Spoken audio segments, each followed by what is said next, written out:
আগামীকাল পালিত হবে পবিত্র আশুরা। এ উপলক্ষে ইরাকের কারবালায় চলছে প্রস্তুতি। এবছর তীব্র গরমের কারণে নেওয়া হয়েছে বাড়তি সতর্কতা।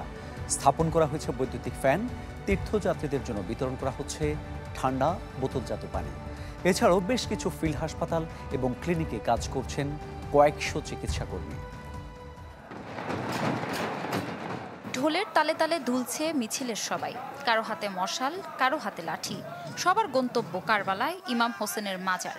প্রতি বছর আশুরার দিনে ইরাকের চিত্র এটি। দেশটির শিয়া অধ্যুষিত শহর নাজাফের বাসিন্দাদের জন্য সবচেয়ে পবিত্র উৎসব আশুরা। প্রতি বছরই এ দিনটি ঘিরে বের করা হয় মিছিল। বলা হয় ৬৮০ খ্রিস্টাব্দে আশুরার দিনে কারবালার যুদ্ধে শহীদ হন মহানবী মুহাম্মদ সাল্লাল্লাহু আলাইহি ওয়াসাল্লামের নাতি ইমাম হোসেন রাদিয়াল্লাহু তাআলা আনহু। সেই থেকেই এ দিনটিতে শোক পালন করে শিয়া মুসলিমরা।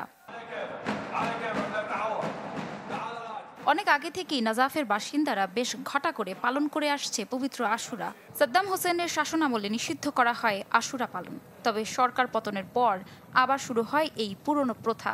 কথিত আছে জ্বলন্ত মশাল মূলত ইমাম হোসেনের এবং তার অনুসারীদের ওপর আক্রমণের সময় তাদের তাঁবুতে জ্বলতে থাকা আগুনের তাপের কষ্টকে প্রতিনিধিত্ব করে। মশালটিতে জ্বালানি এবং সাদা তেল যোগ করি। মশাল জ্বালিয়ে এখান থেকে ইমাম হোসেনের মাজার পর্যন্ত স্লোগান দিয়ে যাই। সব আনুষ্ঠানিকতা শেষে মশাল নিয়ে একই জায়গায় ফিরে আসি। এবছর ইরাকে আশুরা পালনে ভোগান্তির কারণ হতে পারে তীব্র গরম।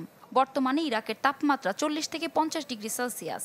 এই গ্রীষ্মের প্রখর রোদ উপেক্ষা করেও পবিত্র নগরী কারবালা ভ্রমণে হাজার হাজার শিয়া তীর্থযাত্রীর ঢল।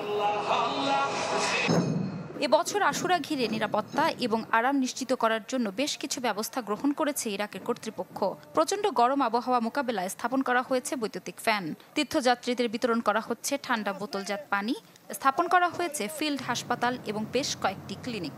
এছাড়াও শহরের প্রবেশ পথে স্বাস্থ্যকর্মীদের মোতায়েন করা হয়েছে তীর্থযাত্রীদের সাহায্যের জন্য। দর্শনার্থীদের জন্য সবকিছুই পাওয়া যাচ্ছে। দর্শনার্থীরা যারা আসছেন তখন তাদের কোনো কষ্ট হবে না আল্লাহর রহমতে। এখানে ছায়া আছে, পানি আছে এবং সবকিছুই ভালোভাবে পাওয়া যাচ্ছে। শুধু হোসেন রাদিয়াল্লাহু তাআলা আনহুয়ের শাহাদাতই নয়, আশুরার দিনটির রয়েছে বড় মাহাত্ম্য। সৃষ্টির শুরু থেকে মুহররমের ১০ তারিখে তথা আশুরার দিনে অনেক গুরুত্বপূর্ণ ঘটনা সংঘটিত হয়েছে বলে মনে করেন একদল ইসলামী গবেষক।